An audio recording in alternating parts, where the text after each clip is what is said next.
de participativos. Los bonos corporativos, a lo que sabía es que es un instrumento de financiamiento de largo plazo.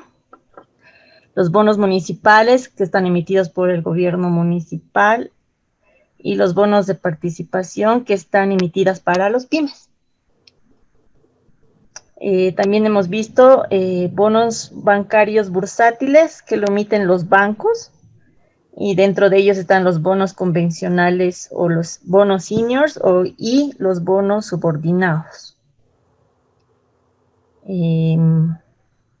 Después, y también hemos visto renta variable, licenciado. Dentro de ellas están acciones, las acciones no registradas y las cuotas de fondos de inversión cerradas.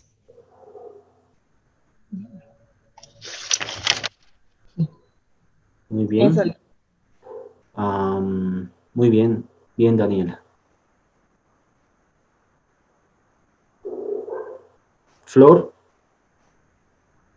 ¿qué más hemos visto? Licenciado, buenas noches. Buenas noches. Bueno, complementando, también hemos visto lo que son las agencias de bolsa. Ahí es donde nos quedamos, que las agencias de bolsa son una intermediación de valores que nos permite cumplir es relacionado a las transferencias de las transferencias. Sus principales funciones es opera por cuenta propia, proveer servicios de asesoría, prestar servicios de asesoría financiera, también operaciones con valores en mercados, realizar la oferta pública, y ahí nos quedamos, licenciado. ¿Cuál es la principal función de la agencia de bolsa, de una agencia de bolsa? Realizar la intermediación de valores. Tiene...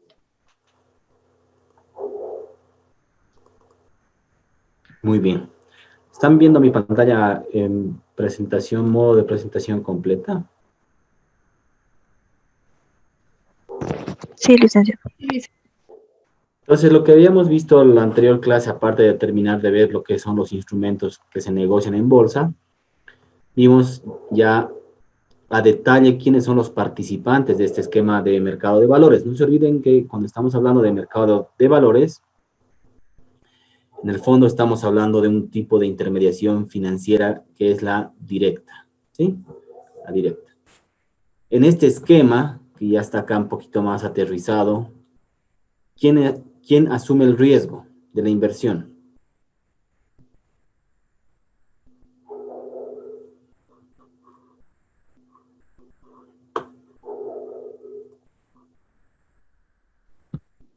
Ivy.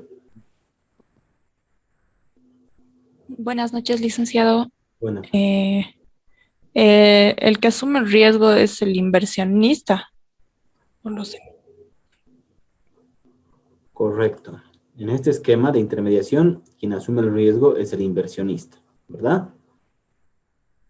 Entonces, habíamos empezado a ya desarrollar este esquema hablando primeramente de las agencias de bolsa o los agentes de bolsa. Ya habíamos dicho que las agencias de bolsa básicamente lo que hacen es realizar actividades de intermediación de valores, ya sea por cuenta de los emisores, que es básicamente el lado de la demanda de recursos, o por el lado de los inversionistas, que son los oferentes de recursos o las entidades superavitarias. Necesariamente, ya sea desde el lado de la oferta o del lado de la demanda, ambos participantes de este esquema tienen que acudir o contratar los servicios de una agencia de bolsa. ¿Sí? No pueden irse directamente a la bolsa. ¿Sí? Entonces, hemos empezado a hablar de las agencias de bolsa, hemos hablado de qué otro tipo de servicios también realizan las agencias de bolsa. En el caso de los emisores, lo que hacen es asesorar a las empresas para que realicen una estructuración de una emisión, ¿verdad? Les he dado varios ejemplos en el caso de los prospectos de emisión, hemos entrado a la página de la bolsa, les he mostrado de dónde pueden sacar la información, pueden descargar, etc. En la parte del material complementario, lo propio, tienen varios ejemplos de prospectos de emisión. ¿Verdad? Entonces, ese servicio de asesoría, decíamos, se resumía en un documento que se llama prospecto de emisión. Bueno, eso básicamente es lo que hacían las agencias de bolsa, ¿no? Naturalmente, las agencias de bolsa viven del tema de las asesorías, ¿no? Asesorías financieras, y por otro lado también de todo el tema de la compra y venta de valores que realizan en bolsa, de un tema de comisiones, ¿no? Que cobran a sus clientes, entre otras cosas. También les había dicho que hay varias agencias de bolsa. Hay en total 12 agencias de bolsa que están registradas en bolsa, perdón, registradas en ASFI.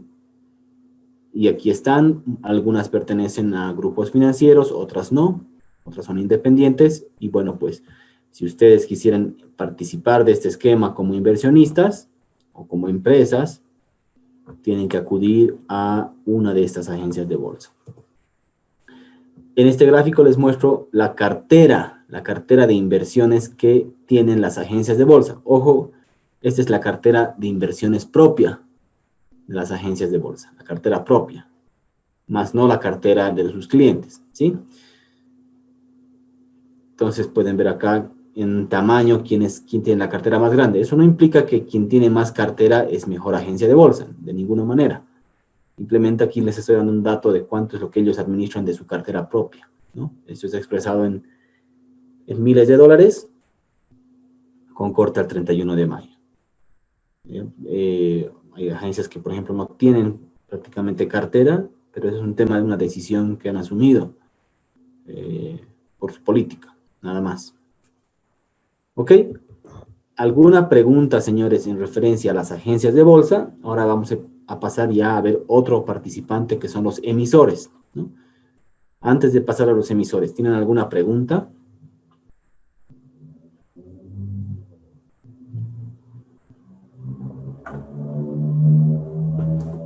¿Alguna pregunta?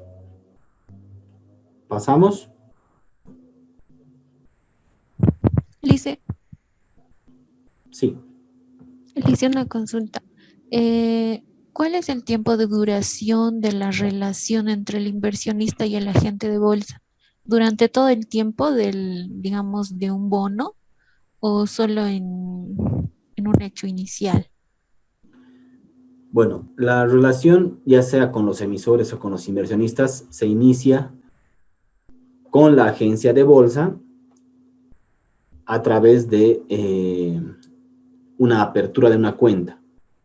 Nosotros le manejamos lo que son las cuentas de inversión. Específicamente, respondiendo a tu pregunta, la relación o el vínculo que tiene una agencia de bolsa con el inversionista va a empezar con la firma de un contrato. Se llama un contrato de comisión mercantil.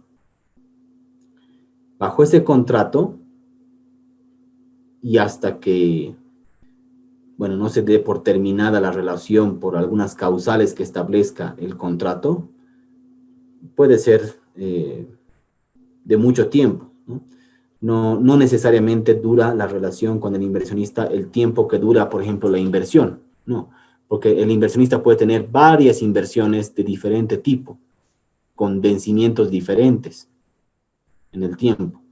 Entonces, en la medida que el contrato esté vigente, que las firmas autorizadas, en este caso las firmas del inversionista, en el caso de ser una empresa, se mantengan vigentes en el tiempo, o se regularicen o se actualicen, pues el contrato está vigente y la relación se sigue manteniendo. ¿Sí? La relación también se puede en cualquier momento romper, ¿no? Siempre y cuando se establezcan las causales que están establecidas en el contrato, pueden ser de forma totalmente amigable, ¿no? Y el inversionista puede migrar de una agencia de bolsa a otra agencia de bolsa, ¿no? No tiene ninguna limitación, no tiene que estar casado toda la vida con una sola misma agencia de bolsa. Es más, Hay inversionistas que utilizan los servicios de una o dos o hasta tres agencias de bolsa al mismo tiempo, ¿no? Entonces eso va a depender de cómo es la forma de trabajo del inversionista. Lo propio con los inversionistas que son personas naturales, ¿no? Pueden trabajar con más de una agencia al mismo tiempo. No hay una limitación para eso. ¿Ok? No sé si he respondido a tu consulta. Sí, Lice, gracias. Perfecto. Bueno, ahora vamos a pasar a ver otro participante importante que son los emisores. ¿Quiénes son los emisores? Habíamos dicho.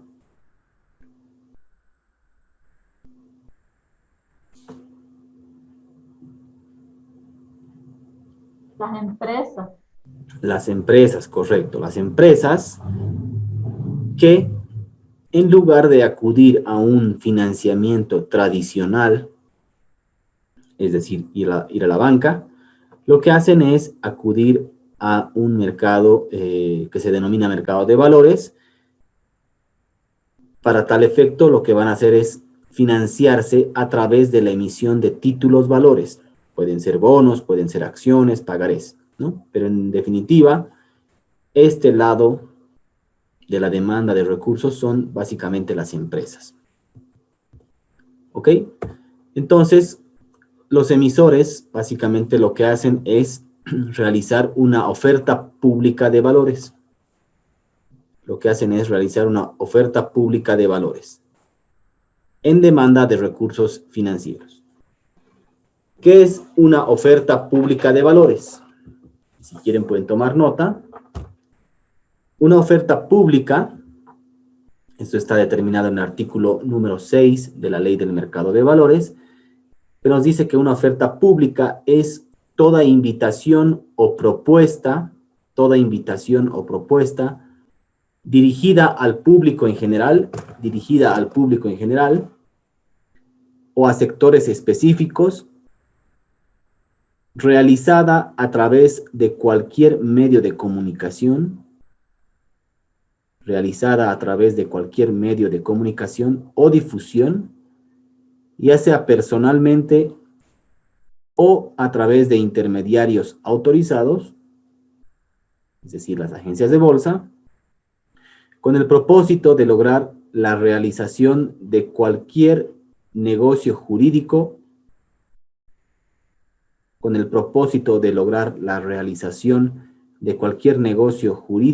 con valores en el mercado de valores.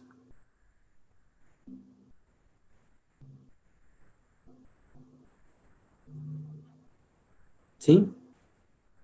Entonces, señores, esa es la definición de una oferta pública de valores. Una oferta pública de valores, entonces, como dice la definición, es una invitación o propuesta dirigida al público en general o a sectores específicos, que se realiza a través de un medio de comunicación o difusión, ya sea personalmente o a través de intermediarios autorizados, con el propósito de lograr la realización de cualquier negocio jurídico con valores en el mercado de valores.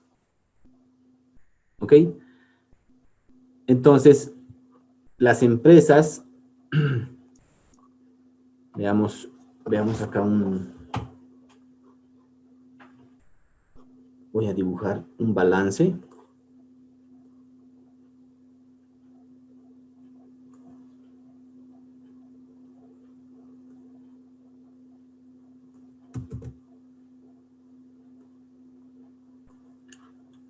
Esta es la estructura de un balance general que ustedes lo deben conocer.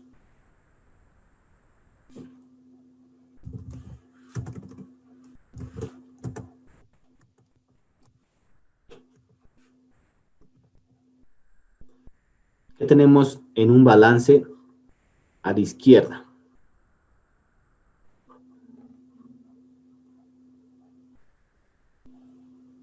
Los activos. Activo.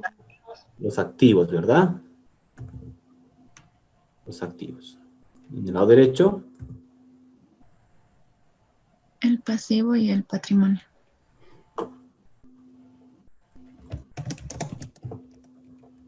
pasivo y el patrimonio. Entonces, Fíjense, esta es la estructura básica de un balance general. Entonces, la empresa,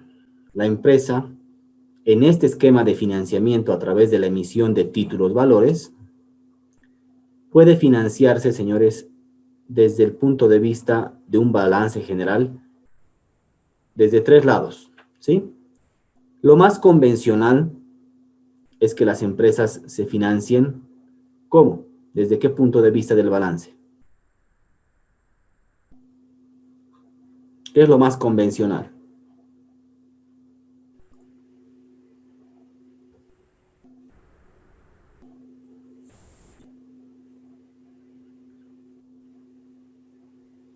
¿Con pasivos, licenciado? Con los pasivos, ¿no es cierto? Con los pasivos. Cuando una empresa, digamos, vayamos a un ejemplo tradicional, va a la banca y solicita un crédito, ¿dónde se registra esa deuda? En el pasivo, ¿verdad? Entonces, cuando hablamos de este esquema de mercado de valores, también las empresas generalmente lo que hacen es financiarse desde el punto de vista del pasivo, a través de la emisión de deuda, a través de la emisión de deuda, ¿sí? ¿Cómo lo hace? A través de la emisión de títulos valores, pero de deuda. Básicamente estamos hablando de, por ejemplo, pagarés o bonos, como dar un ejemplo nada más. Entonces, recapitulando, desde el punto de vista de un balance general, las empresas pueden financiarse del lado del pasivo a través de la emisión de valores de deuda, por ejemplo, pagarés o bonos, ¿sí? Entonces, una empresa, por ejemplo, que emite bonos, está emitiendo deuda. Está emitiendo deuda. Esa deuda se la registra en el pasivo. ¿Ok? ¿Se entiende? ¿Alguna pregunta?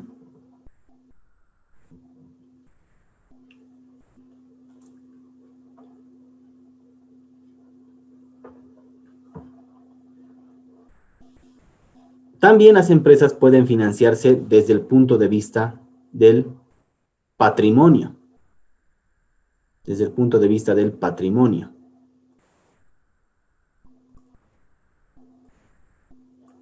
Y en ese caso, ¿qué es lo que van a hacer? ¿Qué tipo de valores van a emitir?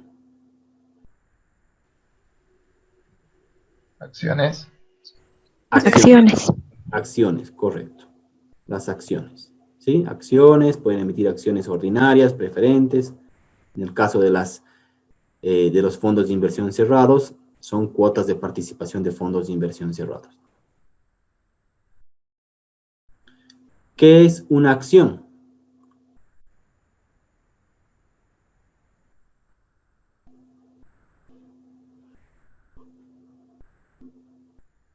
Un título valor, licenciado.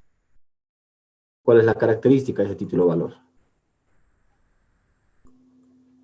Que da derecho al tenedor de este valor de tener voz y voto en las reuniones.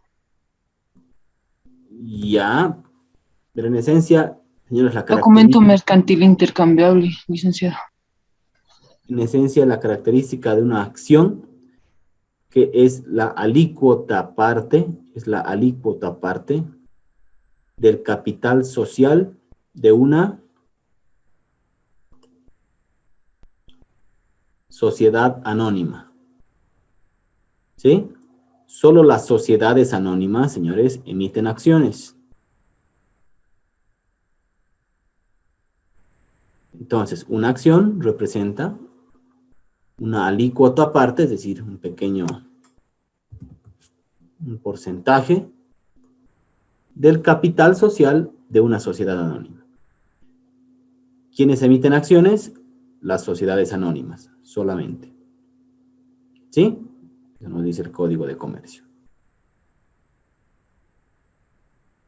¿Ok? Entonces, recapitulando, desde el punto de vista del financiamiento a través del patrimonio, las empresas pueden emitir acciones. ¿Ok? Y, si no sabían, hay otra forma de financiamiento otra forma de financiamiento, pero ya desde el punto de vista del activo. Desde el punto de vista del activo. ¿Sí? Desde el punto de vista del activo. Y esos financiamientos desde el punto de vista del activo se denominan procesos de titularización. Procesos de titularización. ¿Ok? Más adelante estimo que en la siguiente clase tengo una lámina específica para hablar de la titularización. De momento no los voy a complicar mucho, pero créanme que existe el financiamiento a través del pasivo y se llama la titularización. En esencia, lo que hace la titularización es ceder un activo de la empresa que genera un flujo futuro. Con cargo a ese activo que genera ese flujo futuro, se cede este activo a un patrimonio autónomo que está administrado por una sociedad de titularización y con cargo a este patrimonio autónomo se emiten títulos valores. ¿Ok? Esa es una titularización a grandes rasgos. Si no han entendido, no importa. La siguiente clase vamos a desarrollar en extenso lo que es la titularización. Entonces, lo que hemos visto acá, señores, es que las empresas pueden financiarse desde el punto de vista de un balance, desde los tres lados del balance, desde el lado del activo, desde el lado del pasivo y desde el lado del patrimonio. ¿Alguna pregunta?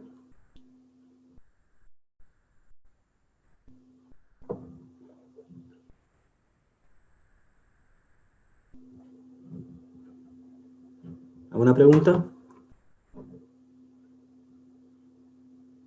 No, Alicia. Muy bien. Entonces, en la categoría de los emisores o las empresas, tenemos emisores que son privados, ¿sí? Emisores privados y emisores que son públicos. ¿Qué emisores son los públicos?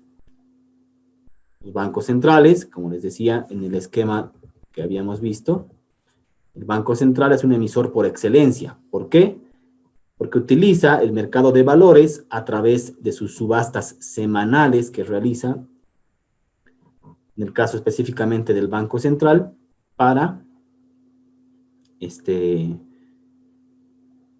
regular, por ejemplo, la cantidad de liquidez que existe en la economía, a través de sus políticas de mercado abierto. ¿Ok? Tenemos las tesorerías, lo propio, el Tesoro General de la Nación, también a través de las subastas, con fines de política fiscal, también realiza la emisión de títulos valores. Los gobiernos municipales, como les había dicho, el gobierno municipal de La Paz es un emisor.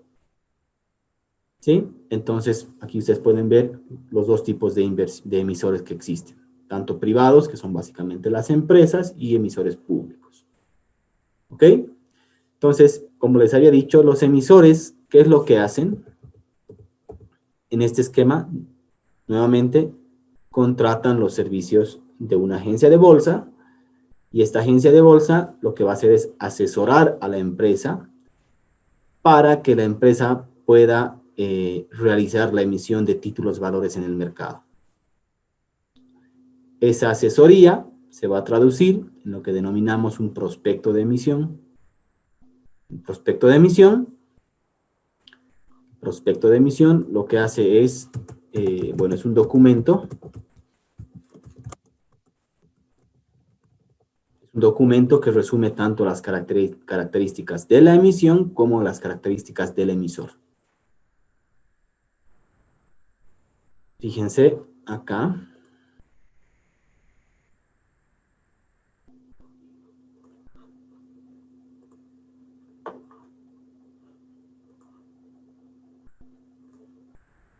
Estoy compartiendo una pantalla.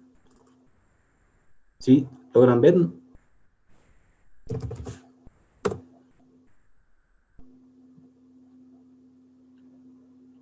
¿Se ve? Sí, licenciado. Sí. Estoy entrando a la página de la bolsa.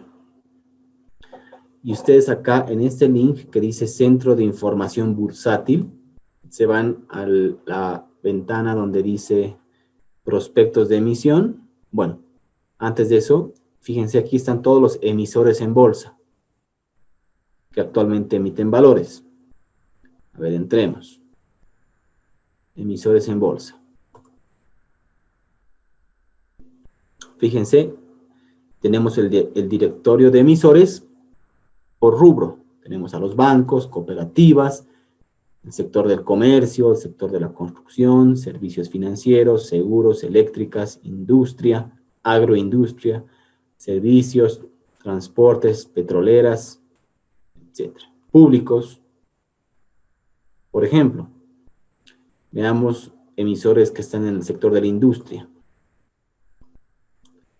Tenemos a Plastiforte, Droguería Intif, Bancesa, Tigre, Soboce, Itacamba, Industrias Olaginosas, Industrias de Aceites, AO, Aguaí, Impresiones Quality, entre otros, ¿no?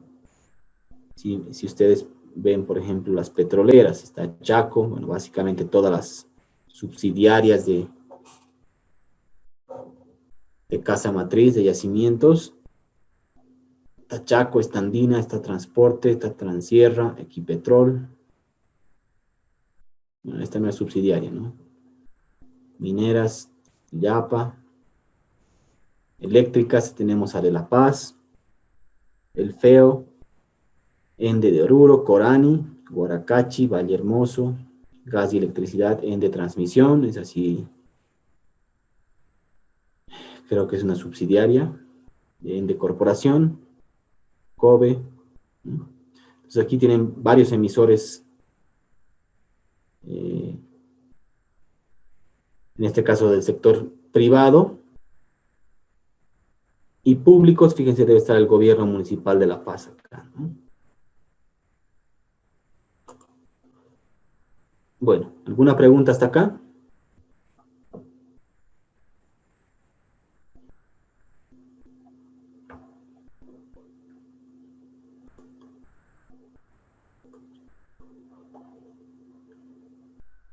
¿Preguntas?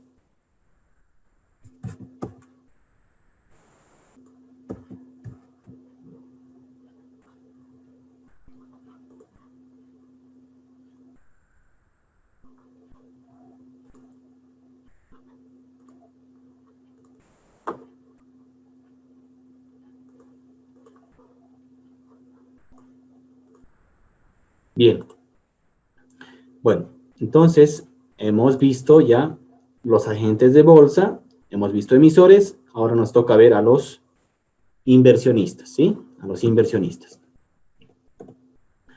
Entonces, recapitulando, como les decía, los inversionistas básicamente son los que tienen dinero, los que tienen excedentes de recursos y van a, en otras palabras, financiar a los emisores a través de la compra de valores que estas empresas vayan a emitir, ¿sí? Y cuando hablamos de los inversionistas, tenemos esta categoría de inversionistas que ya les había comentado. Tenemos a los inversionistas institucionales, tenemos a las instituciones financieras, que también en algunos casos fungen como inversionistas, y finalmente tenemos la categoría de inversionistas particulares. ¿Ok? De estas tres categorías de inversionistas, que son básicamente los demandantes de valores, el más representativo, naturalmente, son los inversionistas institucionales.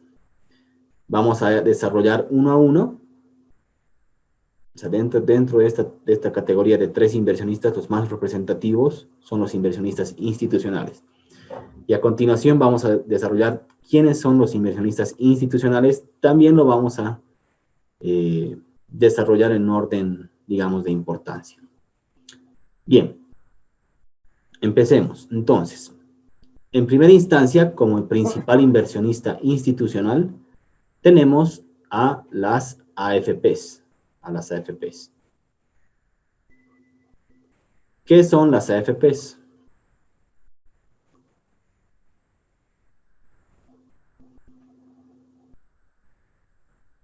Son las administradoras de fondos de pensiones.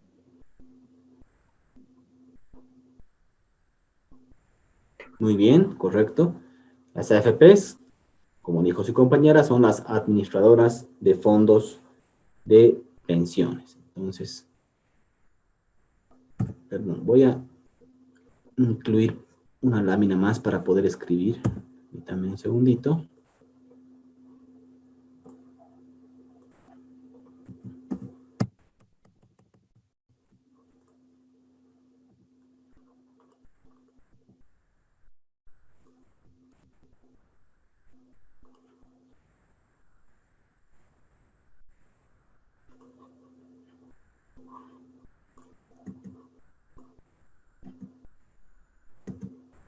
Muy bien.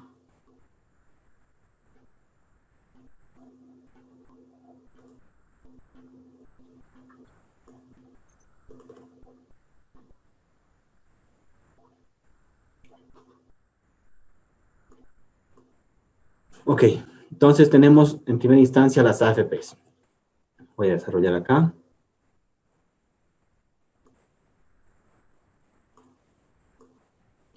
Las AFPs, como decía su compañera, son las administradoras de fondos de pensiones. Como su nombre lo dice, lo que hacen las AFPs es administrar fondos de pensiones, ¿verdad? ¿Y qué es un fondo de pensiones?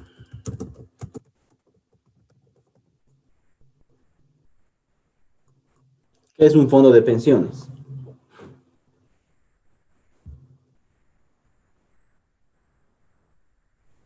Un seguro a largo plazo, licenciado. Un fondo de pensiones, bueno, no es tan seguro. Lo que es un fondo de pensiones es un patrimonio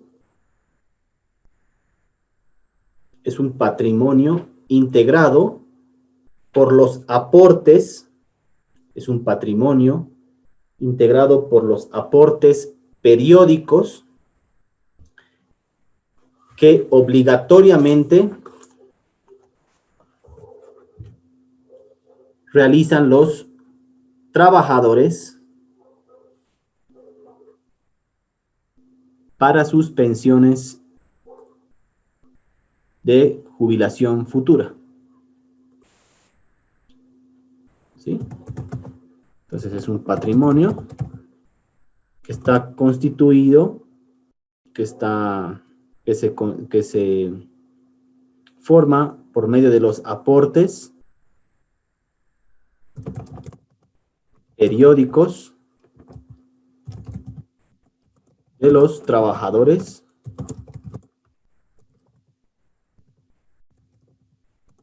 para su jubilación futura.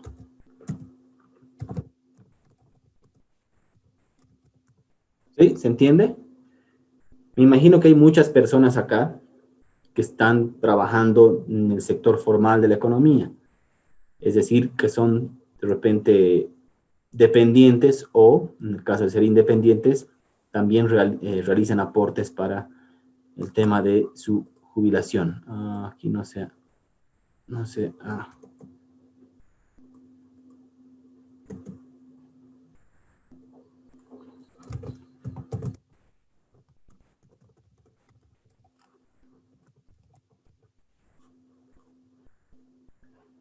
Sí, me imagino que hay muchas personas que son dependientes o independientes que aportan mes a mes para su jubilación futura. ¿Ok? Esos aportes, señores, van a alimentar justamente lo que estamos hablando, el fondo de pensiones. Y este fondo de pensiones es administrado por una AFP. En la actualidad hay 2 AFPs que administran los fondos de pensiones de los trabajadores para la jubilación. Uno es AFP Futuro y otro es AFP Previsión. ¿Sí? Ustedes saben de casualidad cómo es que se distribuye, cómo se compone los aportes que ustedes realizan como trabajadores, en el caso de ser trabajadores dependientes, formales. ¿A cuánto ¿cuánto asciende la suma de los aportes laborales? ¿Alguien sabe? Al 12.71 se suma. Correcto. Entonces tenemos, cuando uno es dependiente, dos tipos de aportes, ¿verdad? Tenemos los aportes que son los aportes laborales, y por otro lado, tenemos los aportes del empleador, que son los aportes patronales. ¿A cuánto ascienden los aportes patronales?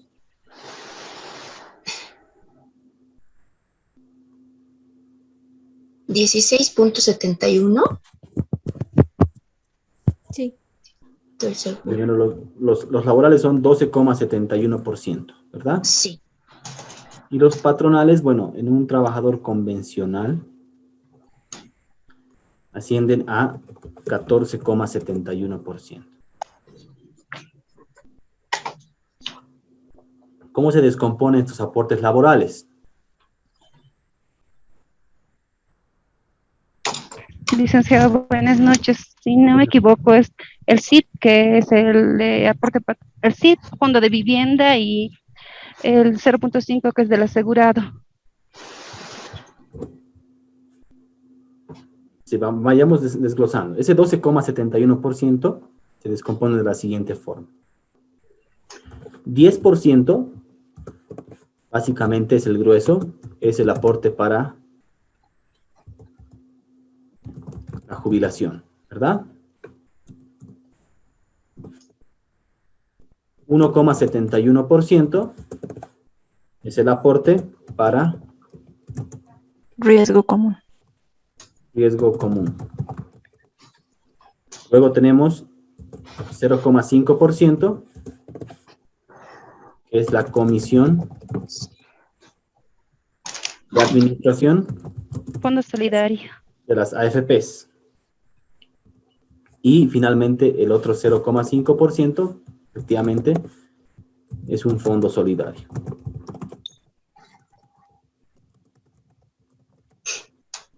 ¿Ok? Entonces, ese 12,71% se desglosa de esa forma. Fíjense, de estos aportes laborales que a ustedes les descuentan mes a mes, ¿qué es lo más grueso?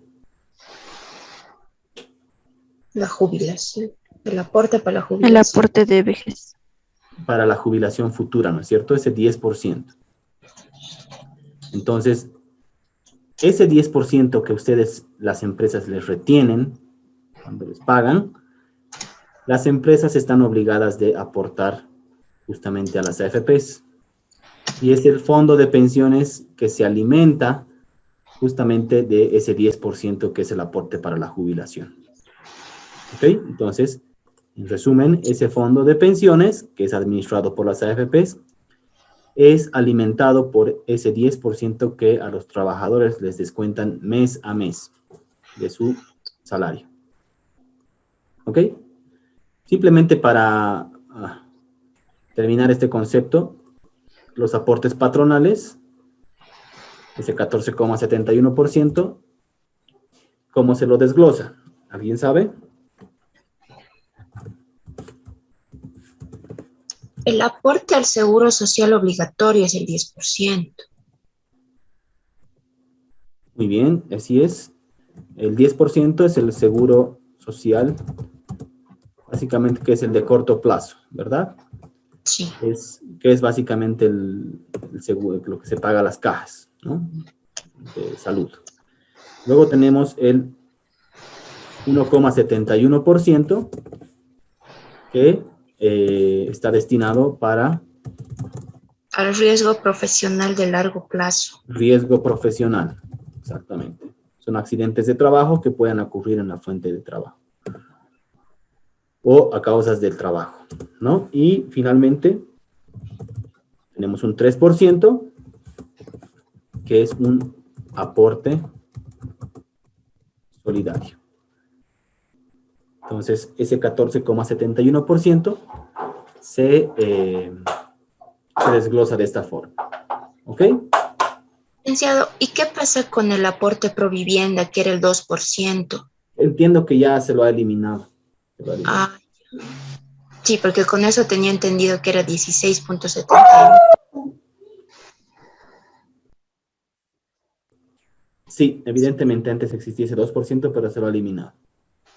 Ah, ya, muy bien. ¿Ya? Mil disculpas. Entonces, a lo que quería llegar es básicamente a esto. Fíjense que este fondo de pensiones que se alimenta con ese 10% que descuentan a los trabajadores, bueno, estamos hablando de muchísima plata, muchísimo dinero, ¿verdad? Muchísimo dinero. Entonces, todo lo que se recauda en este fondo de pensiones que es administrado por las AFPs, justamente tiene que ser invertido de alguna otra forma para que ese dinero pueda rendir y que después pueda ser pagado a los jubilados, ¿no?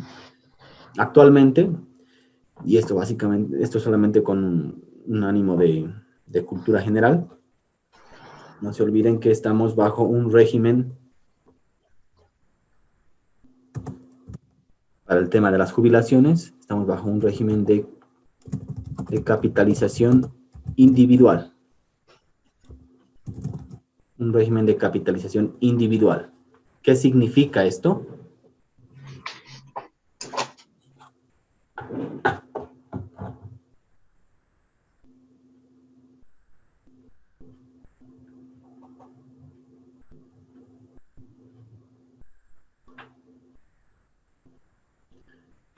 En otras palabras, cómo funcionan estas AFPs es básicamente, o el esquema de jubilación está bajo un esquema de capitalización individual. Significa que uno aporta para su jubilación futura.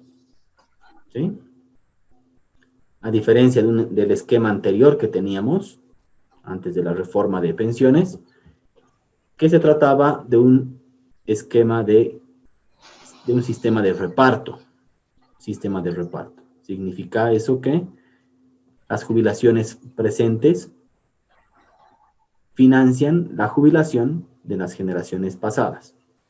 Actualmente ya no estamos con ese régimen, ¿no? Estamos bajo un sistema de capitalización individual. ¿Sí? De hecho, estos fondos que se administran por parte de las FPs se denominan los fondos de capitalización individual. Los fondos de capitalización individual. ¿Sí? En la transición que hubo entre el sistema de reparto y el sistema de capitalización individual, surgió el tema de la famosa generación sándwich, ¿no? Hay muchas personas que al momento de querer jubilarse han aportado a un sistema de reparto, es decir, un sistema pasado, y también tienen aportes en el sistema de capitalización individual. Entonces, claro, para el momento de jubilarse, lo que hacen es hacer lo que se llama una compensación de cotizaciones, ¿no? De lo que es el anterior sistema y se suma a los aportes de capitalización individual. ¿Ok? Esto es básicamente como un tema de cultura general nada más. En el fondo lo que quiero que sepan ustedes es cómo se alimenta este fondo de pensiones, que es administrado por las AFPs. Se alimenta con el 10% de la jubilación, de lo que los trabajadores hacen para su jubilación futura. ¿Alguna pregunta?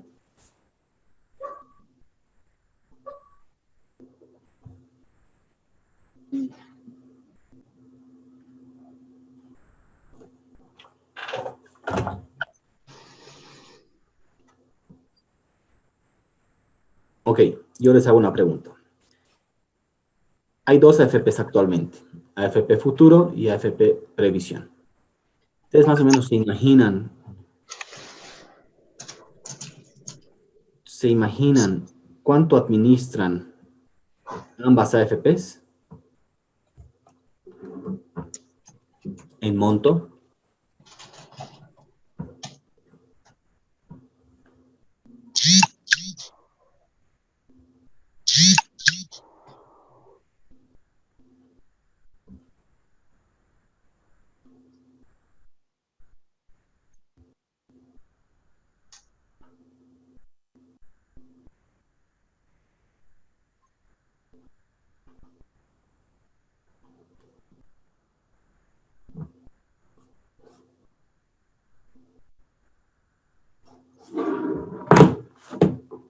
¿Tienen alguna idea de cuánto más o menos administran las AFPs?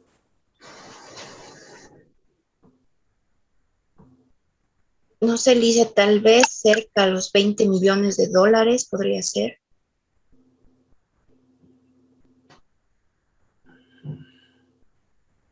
Ya, dejemos ahí la pregunta, ¿ok? Enseguida vamos a ver, comparando con otros participantes más. Entonces, recapitulando esto,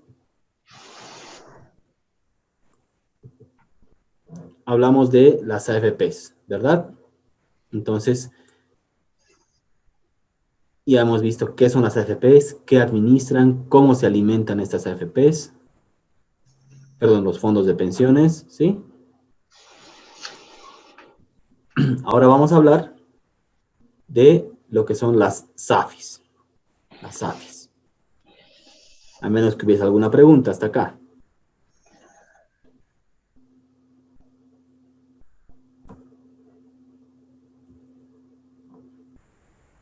Bueno, antes de pasar a las SAFIs, como les decía, todo ese dinero, señores, que se recauda, todo el dinero que se recauda, que recaudan las AFPs por medio de sus fondos de pensiones, que son el 10% de la jubilación de los trabajadores, como les decía, tiene que ser invertido, ¿no?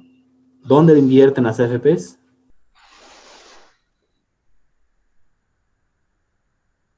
Licenciado, yo En sabía las AFIS. que las AFPs también compraban DPFs de los bancos PYME, ya que los bancos PYME prácticamente dependerían de los recursos de las AFPs. Y bueno, quería preguntarle también si estos DPFs son los que estas AFPs negocian en el mercado de valores. Sí, es buena pregunta. A ver, antes de responder eso de los DPFs, los fondos, la plata que recaudan las AFPs, tiene que ser invertida, ¿no es cierto? Porque esa plata tiene que generar algún rendimiento para que después los futuros jubilados puedan recibir su jubilación, ¿no es cierto? Tiene que tener una rentabilidad, no tendría sentido. Entonces, ¿dónde creen que invierten las AFPs? Pues invierten, señores, en el mercado de valores, en nuestro mercado de valores. Las AFPs se constituyen en el principal inversionista institucional del mercado de valores. ¿Sí?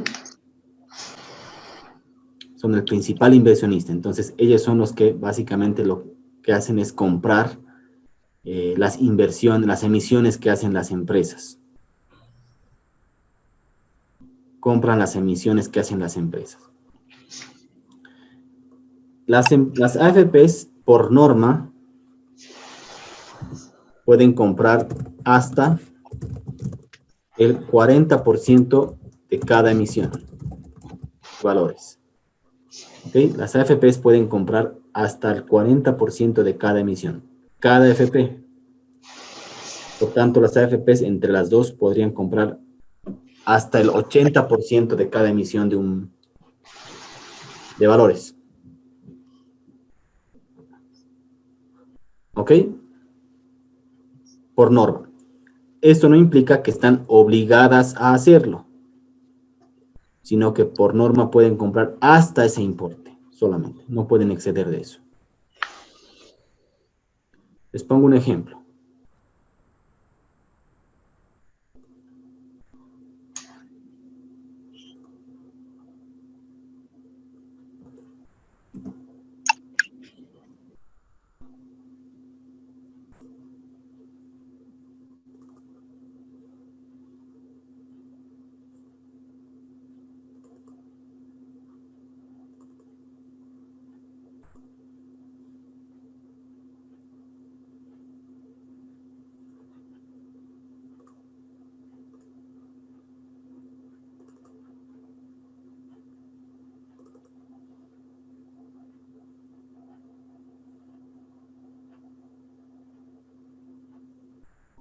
¿Están viendo mi pantalla? Sí. Ok. Esta es una carátula de un prospecto, de la empresa Soboce. ¿Ok? En este ejemplo que les estoy mostrando, la empresa Soboce ha emitido 70 millones de bolivianos. En otras palabras, se ha financiado 70 millones de bolivianos a través de la emisión de bonos, denominados bonos Soboce 7, emisión 2.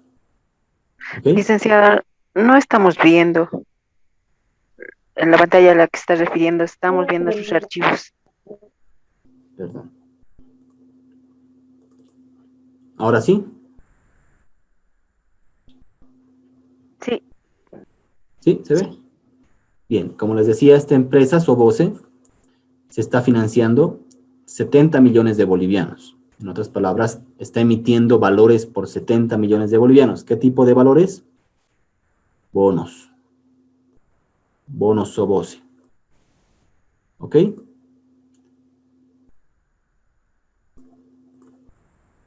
Acá están las características de la emisión de estos bonos. Son casa la serie, es en bolivianos, el monto, el valor nominal unitario, es decir, cada bono tiene un valor de 10.000 bolivianos, la tasa de interés, la cantidad de valores que está en circulación, obviamente es la división entre esto y esto, el plazo, 2.880 días, que equivalen alrededor, si no me equivoco, de 7 años, y la fecha de vencimiento, la calificación de riesgo, etc. Entonces, fíjense, en este ejemplo, la empresa Soboce se está financiando a través de la emisión de bonos. ¿Ok? Entonces, ¿a qué es lo que quería llegar? ¿Cuánto es la emisión cuánto es el monto de la emisión de este programa de emisiones, de estos bonos? ¿Cuánto se está financiando la empresa? 70 millones. 70 millones. 70 millones. Volviendo al ejemplo.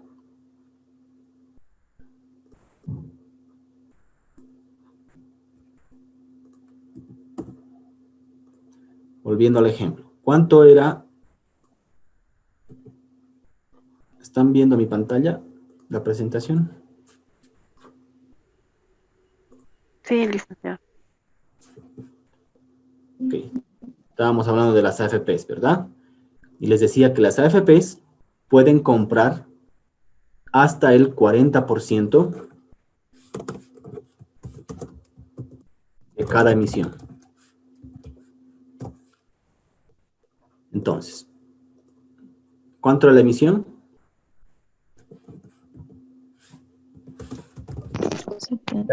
70 millones de bolivianos. Entonces, ¿cuánto podría comprar una AFP?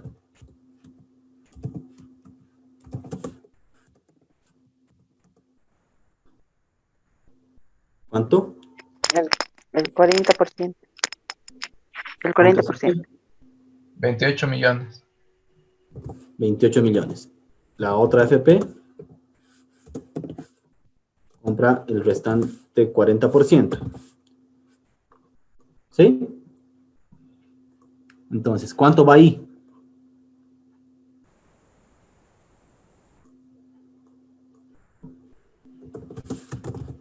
$56 millones. 56 millones. Ya podrían comprar ahí las AFPs 56 millones de los 70 millones ofertados. ¿Cuánto es el saldo?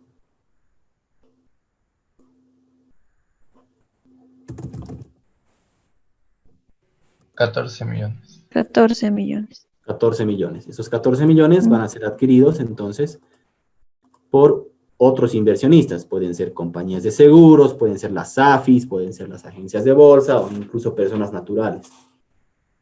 ¿Ok? Este es un ejemplo nada más. Lo que no quiere decir que las AFPs están obligadas a adquirir el 40% de cada emisión. Ese es el límite máximo que pueden hacer, que pueden comprar. Si la AFP decide no entrar a una emisión, pues no lo hace. O puede entrar incluso parcialmente. Va a entrar, por decir, con 20 millones de los 28. O 10 millones. Pero lo que no puede hacer es pasarse de estos 28 millones. ¿Se entiende el ejemplo? Aquí les puse un ejemplo real de una emisión de valores, de bonos o BOCE, y cuánto entrarían, digamos, en el mejor de los casos, en el mejor escenario cada FP y cuánto es el saldo por colocar. Bueno, en la línea de lo que hemos visto en la clase número 2, de qué es lo que se negociaba, qué títulos, valores se negociaban en bolsa, ¿se acuerdan?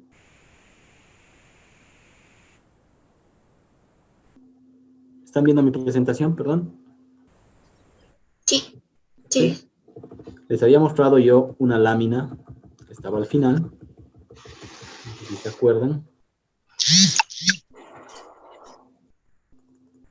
Y esto para responder la pregunta de su compañera.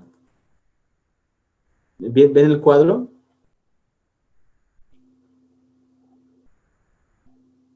¿Sí? Sí, Licenciado. Esos tipos de bonos, por ejemplo, que les estaba mostrando, esos bonos SOBOSE y demás, ¿en qué categoría estarán?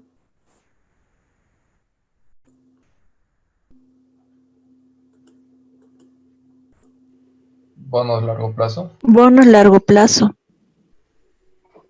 Correcto, son bonos de largo plazo. Pero fíjense, el volumen negociado es, bueno, lo que va del año es menor, no es poco. Pero esos bonos están en esa categoría.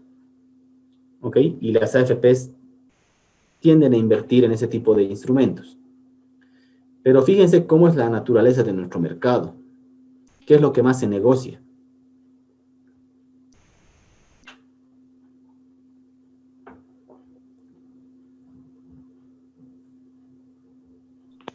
Licenciado, si no me equivoco, son los DPFs. Correcto, lo estamos viendo acá.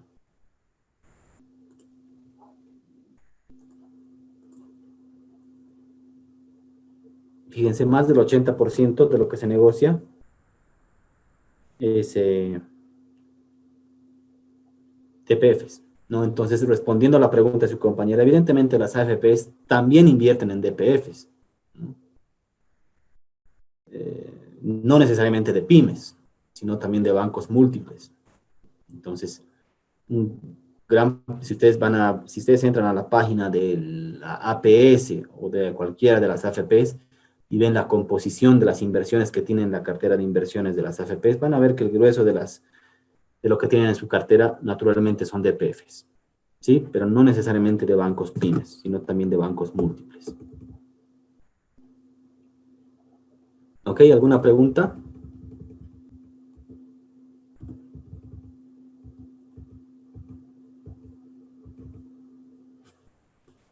Entonces, acabamos de ver las AFPs. Voy a saltar esto y voy a desarrollar lo que son las SAFIs. Las SAFIs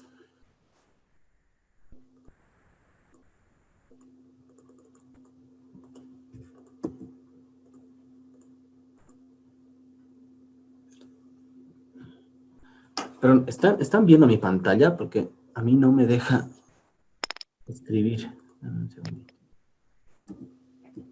No. Ahora no. A ver.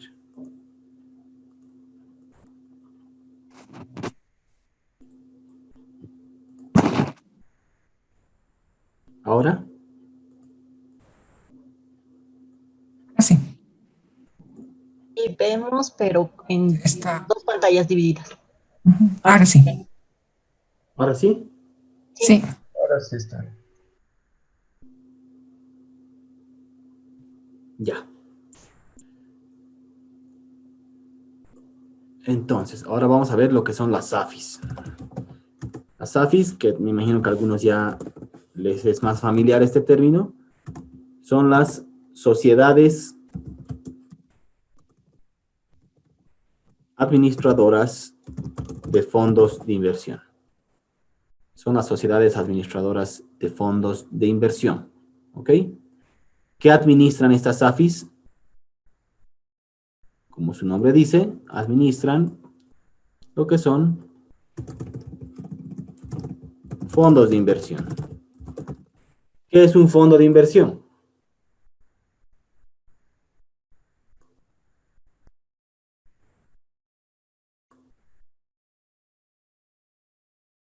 ¿Qué es un fondo de inversión?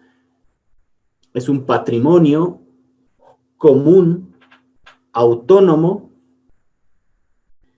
que está integrado por los aportes de personas naturales y jurídicas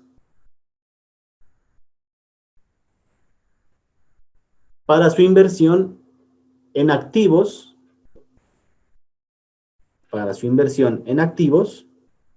por cuenta y riesgo de los aportantes. ¿Ok? Entonces, recapitulando, las SAFIs lo que administran son fondos de inversión. ¿Qué es un fondo de inversión? Es un patrimonio común autónomo que está integrado por los aportes de personas naturales y jurídicas, y estos fondos se invierten en el mercado de valores por cuenta y riesgo de los aportantes. No se olviden que estamos todavía en un esquema de mercado de valores, por tanto, el riesgo es asumido por el inversionista. ¿Ok? Entonces, esas son las SAFIs. Dentro de la categoría de las SAFIs, estas SAFIs administran dos tipos de fondos. Fondos de inversión abiertos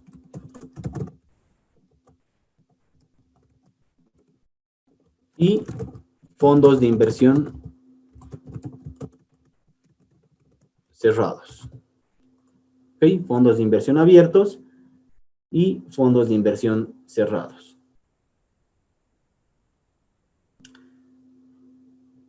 La diferencia entre uno y otro radica en lo siguiente. Los fondos de inversión abiertos son fondos que tienen una duración indefinida,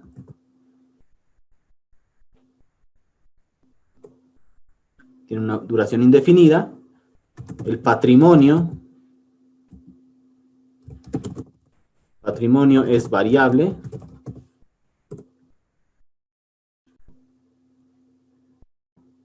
y también el número de participantes es variable. A diferencia de los fondos cerrados,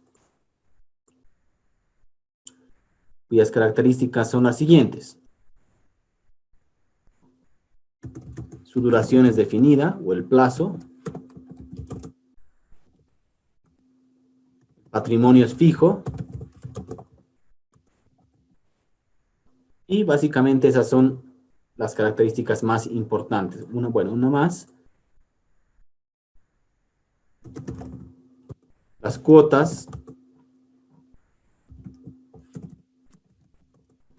son vendidas en bolsa. Las cuotas son vendidas en bolsa. ¿Ok? Entonces, recapitulando, las SAFIs, que son las administradoras de estos fondos de inversión, administran dos tipos de fondos. Fondos abiertos y fondos cerrados. Acá están las características de unas y otras. ¿Ok?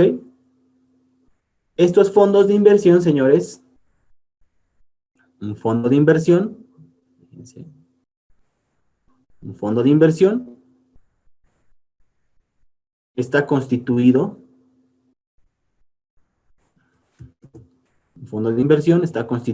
por cuotas de participación. Supongamos que este es un total del fondo. Este es un fondo. Este es un fondo y este fondo está constituido por diferentes cuotas de participación. Al igual que ¿se acuerdan lo que hemos visto? Una acción, que es una alícuota parte de un capital social de una sociedad anónima. Asemejando este concepto, el fondo está distribuido en cuotas de participación. ¿Y qué es una cuota de participación? Una cuota de participación es una alícuota parte del patrimonio total de un fondo, ¿no? Es una alícuota parte del patrimonio total del fondo. Todas son iguales en valor y de similares características. ¿Ok? El valor de una cuota de participación se calcula de la siguiente forma, ¿no? Acá tienen una formulita, simplemente para que tengan la referencia. ¿Ok? Y como les decía, señores, los fondos de inversión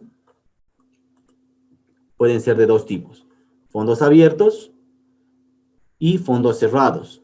Los fondos abiertos son de patrimonio variable y duración indefinida, mientras que los fondos cerrados son de patrimonio y duración previamente establecida. Entonces, ¿cómo es que funciona esto? Ustedes han debido escuchar de las famosas SAFIs, ¿verdad? De hecho, ellos hacen mucha publicidad. Específicamente, pongamos un ejemplo de fondos de inversión abiertos, ¿ok? Fondos de inversión abiertos.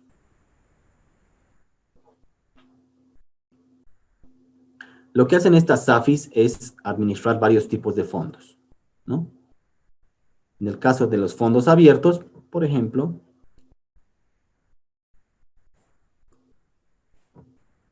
lo que va a hacer esta SAFI es administrar un fondo de inversión, un fondo 1,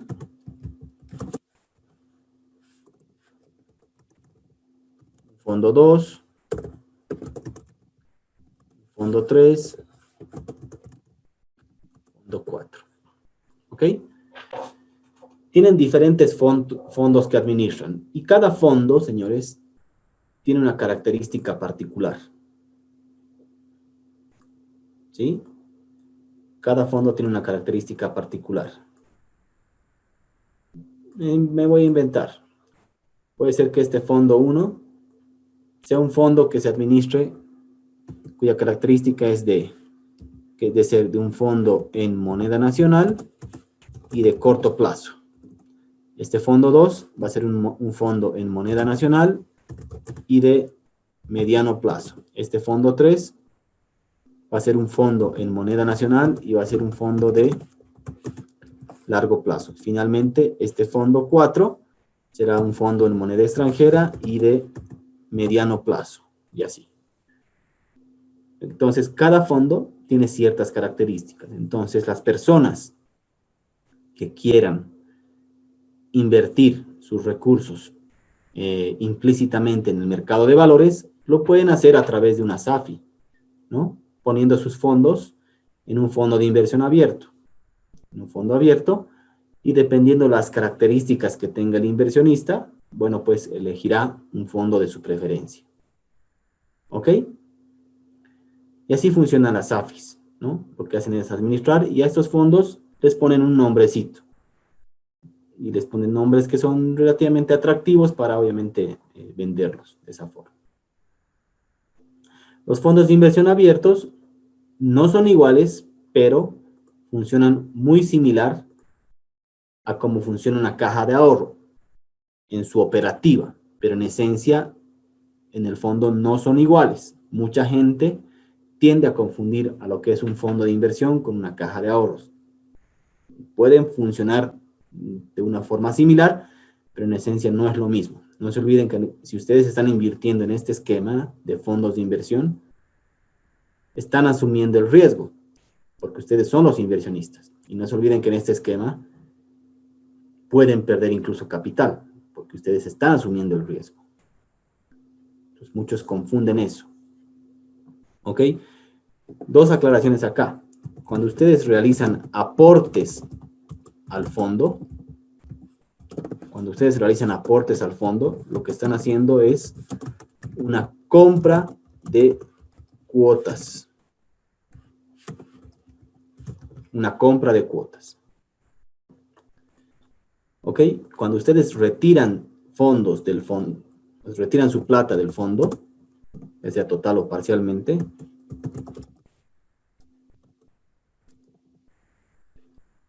eso se denomina rescate de cuotas. ¿Sí? ¿Se entiende? Entonces, recapitulando. Ustedes, señores, desde el punto de vista de un inversionista, si quieren invertir en bolsa, lo pueden hacer de dos formas. Una es acudir a una agencia de bolsa, ¿no? Contratar los servicios de una agencia de bolsa y la agencia de bolsa les asesora en el tema de qué valores están disponibles en el mercado, en función a su apetito de riesgo, les orientará para que realicen la inversión y ustedes puedan invertir directamente en el mercado de valores a través de un intermediario que son las agencias de bolsa. Esa es una forma. Y otra forma es acudir a una SAFI. Entonces, la SAFI, ustedes van a aportar sus recursos a una SAFI, van a escoger el fondo de su preferencia, y la SAFI lo que hará es invertir esos recursos en el mercado de valores, también en bolsa, pero a través de ciertos lineamientos, a través de ciertas políticas. ¿Ok? Cuando ustedes hacen aportes a ese fondo, lo que están haciendo es una compra de cuotas, y cuando ustedes hacen retiros de ese fondo, lo que se denomina es un rescate de cuotas. ¿Ok? ¿Hasta acá alguna pregunta?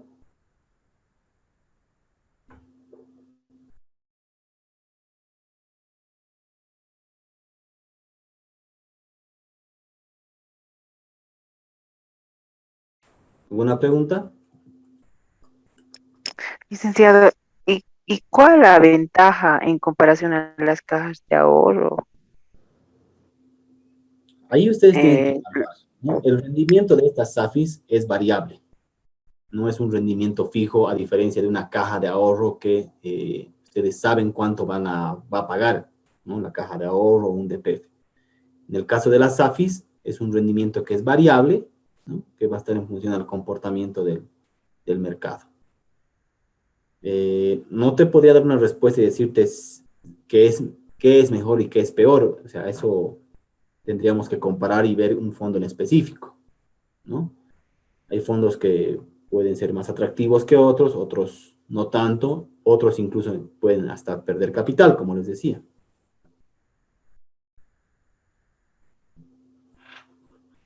¿Ok? ¿Alguna pregunta?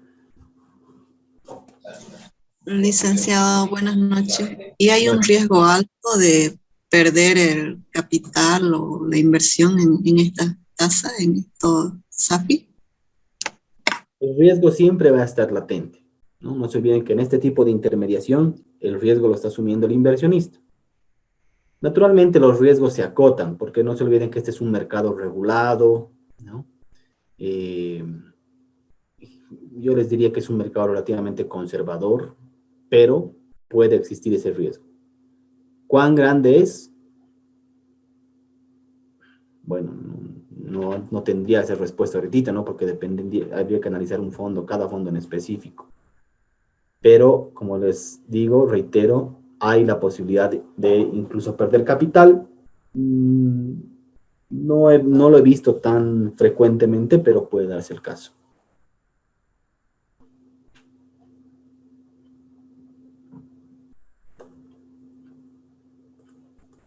Gracias, licenciado. Entonces, bueno, solamente para que tengan una idea, al corte del 31 de mayo, existen 14 SAFIs que administran un monto más o menos de 3.400 millones de dólares. De estas 14 SAFIs, administran 43 fondos abiertos y 27 fondos cerrados, ¿no? Los fondos abiertos más o menos son 1.200 millones de dólares y los fondos cerrados 2.100 millones. Y esta es la composición en moneda. Este es un gráfico, bueno, es básicamente un resumen también de esto, pero esto está expresado en bolivianos. Esto está expresado en bolivianos, ¿no? Entonces, este es un corte, si no me equivoco, a abril, ¿sí? A abril. Entonces, aquí está cuánto administran entre fondos abiertos y fondos cerrados. Fíjense que hay en monto, en volumen, se administra más fondos cerrados que fondos abiertos, ¿no? Y eso está representado en este porcentaje. ¿Sí? Aquí pueden ver la evolución desde el 2005, tanto en monto, ¿no? Al cierre de diciembre se ha cerrado con un volumen de 23 mil millones de bolivianos, ¿no? Y al cierre de abril de 2021, bueno, tenemos una cifra levemente superior. Y esta línea que está aquí punteada, más clarita, en celeste, nos muestra la cantidad de participantes que existen en los fondos. La cantidad de participantes. ¿Ok? Entonces, sigamos. ¿Alguna pregunta en cuanto a las SAFIs, señores?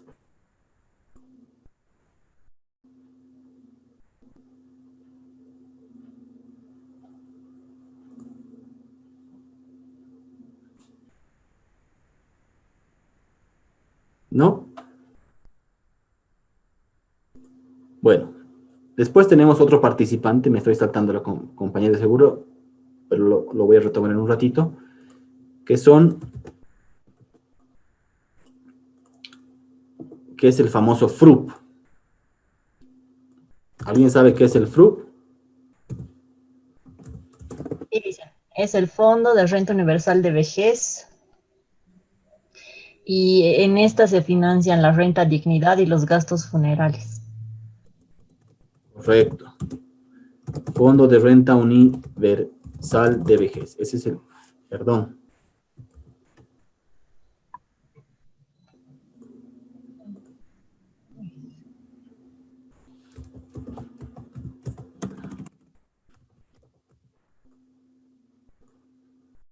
Disculpar con esto.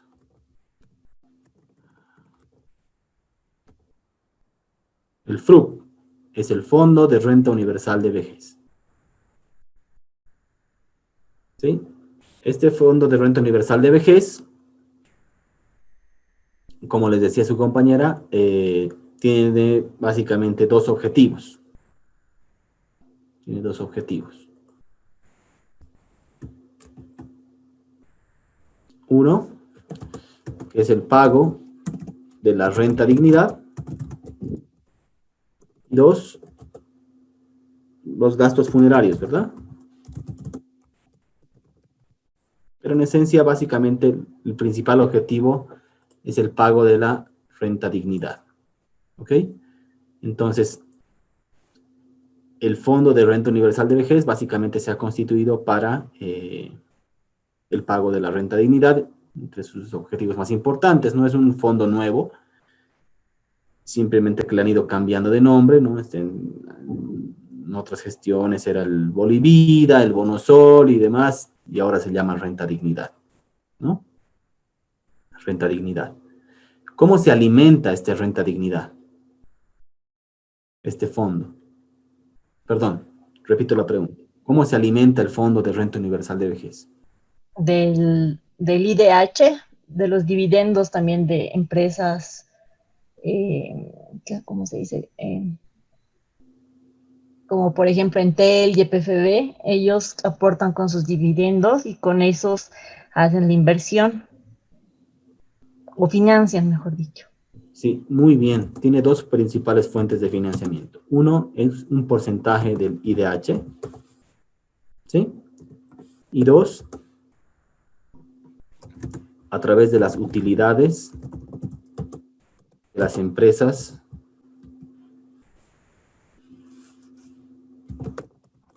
estratégicas del Estado.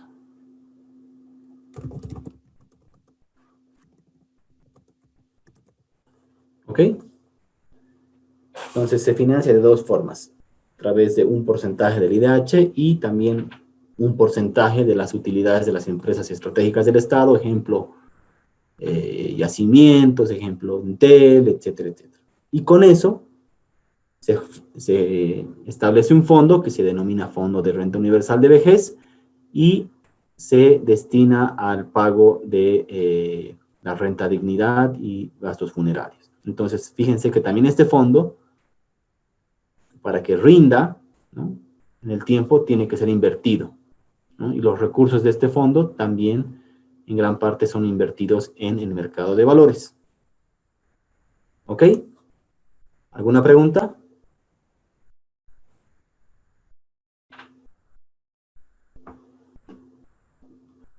¿Alguna pregunta?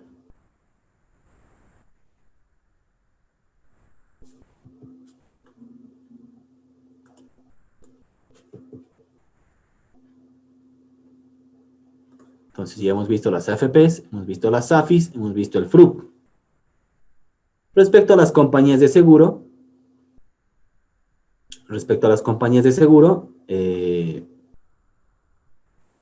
veamos acá.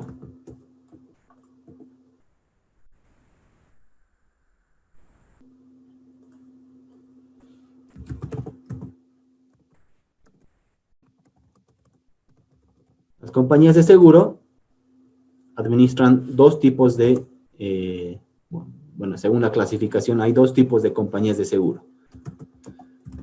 Compañías de seguro de vida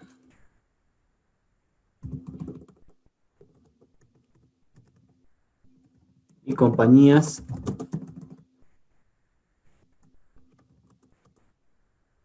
de seguro generales.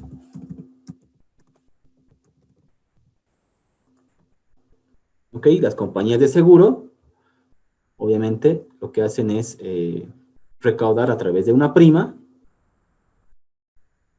la cobertura que realizan a sus pólizas de seguro. ¿Ok? En cuanto a las compañías de seguro generales, bueno, que están inmersos acá, que cubren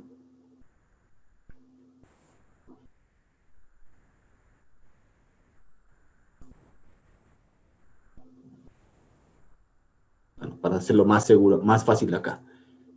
¿Qué cubren las compañías de seguro de vida?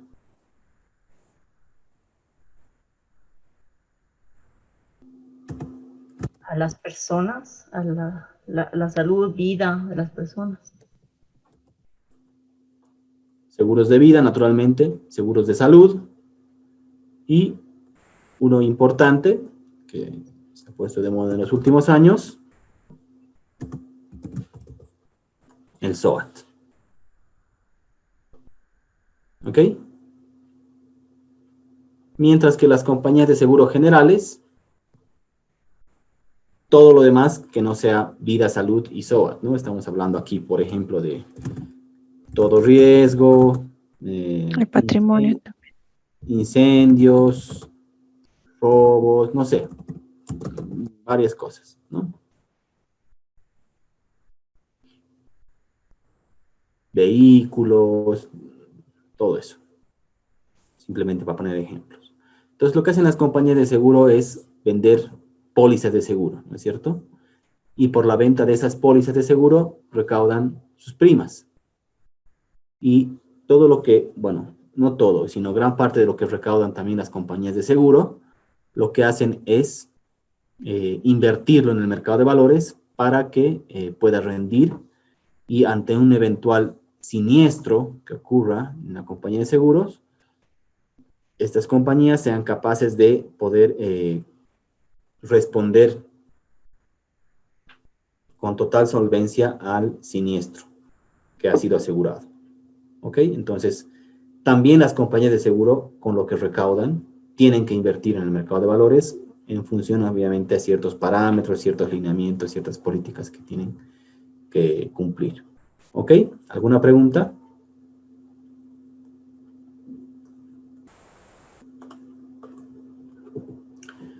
Y bueno, finalmente tenemos a las agencias de bolsa,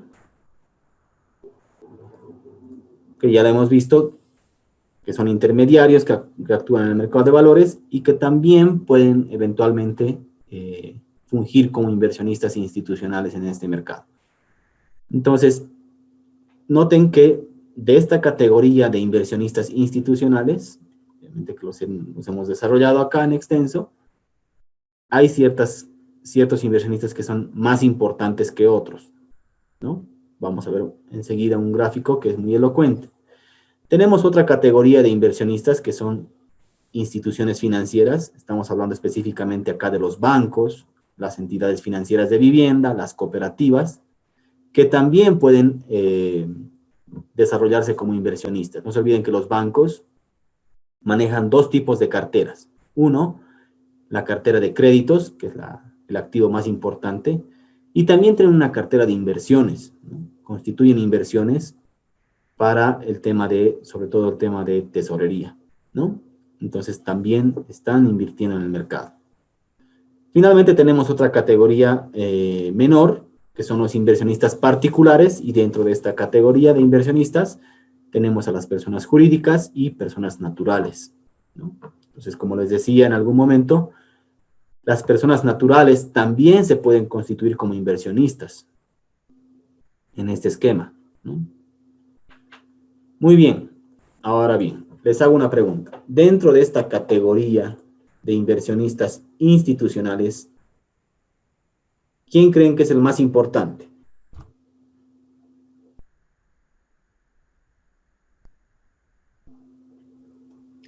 Las AFPs. Las AFPs. Eso. Las AFPs. Correcto. Miren este gráfico que es muy elocuente. Algunos datos están con corte a mayo y otros a abril. En el caso de las AFPs, de SAFIs y de agencias, están con corte a mayo, y en el caso de seguros y el FRUP, están con corte a abril. Fíjense cuánto administran las AFPs, señores, entre ambas AFPs, Futuro y Previsión.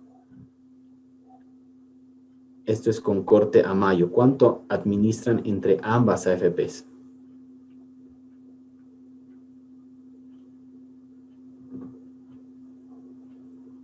Más de 21.600 millones de dólares, casi 22.000 millones. Su compañía, hace rato hice una pregunta y una de sus compañeras me respondía cuánto administraban las AFPs y me decía más o menos 21 millones. No, es 21.600 millones, no 21 millones, 21.000 millones. Es muchísima plata. ¿Imaginan cuánto es esto? Les hago una pregunta. ¿Cuánto es el PIB de Bolivia? ¿Cuánto ha sido el PIB de Bolivia en el 2019?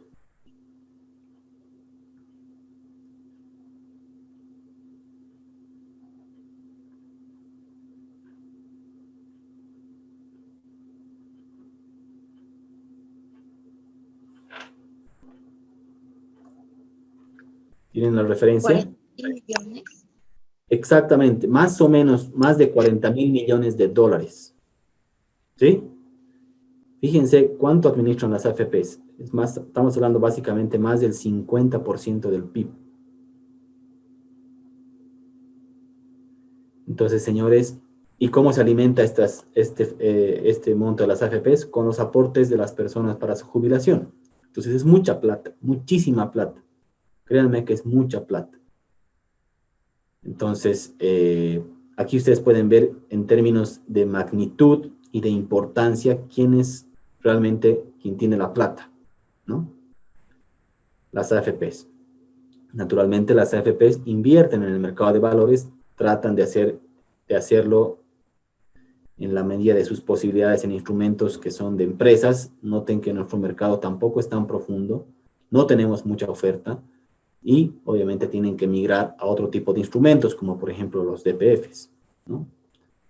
Luego tenemos otra categoría, que están las SAFIs, con 3.400 millones, que se convierten en el segundo inversionista más importante.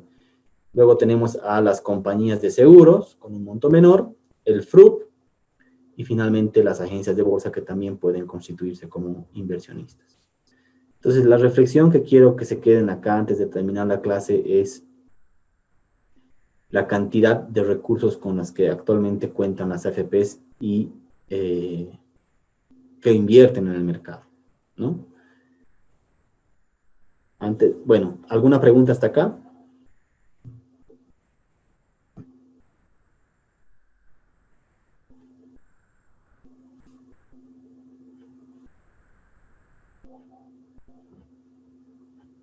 ¿Alguna pregunta?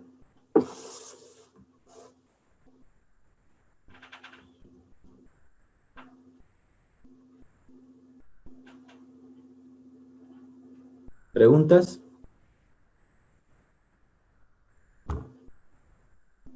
¿Está claro?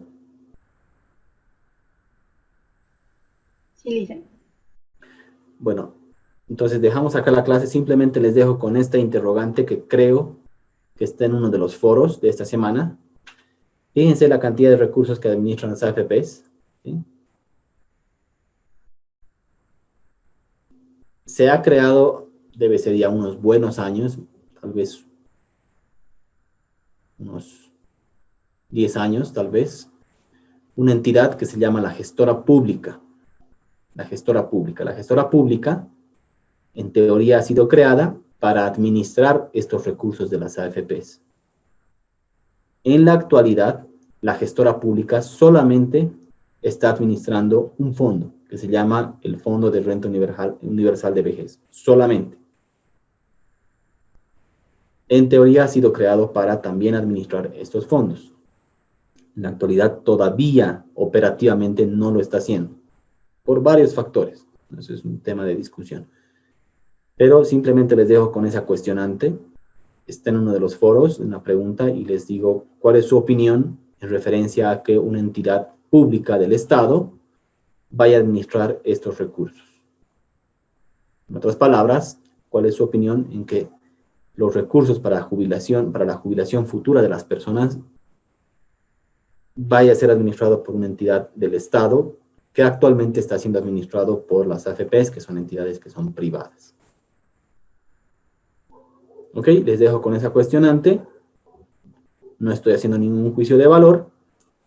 No me corresponde a mí, pero bueno, de repente da para pensar, ¿no? ¿Alguna pregunta antes de cerrar?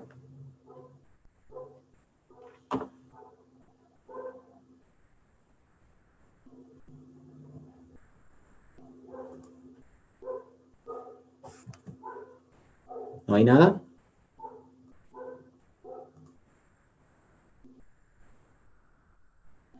Bueno, si no hubiese alguna pregunta, entonces conmigo nos vemos el día miércoles. Hasta luego, Licen. Gracias, doctora. Hasta luego. Hasta luego, Gracias, Leticia. Gracias. Hasta luego. Tiene sus tareas y los cuestionarios. Hasta luego. Hasta luego.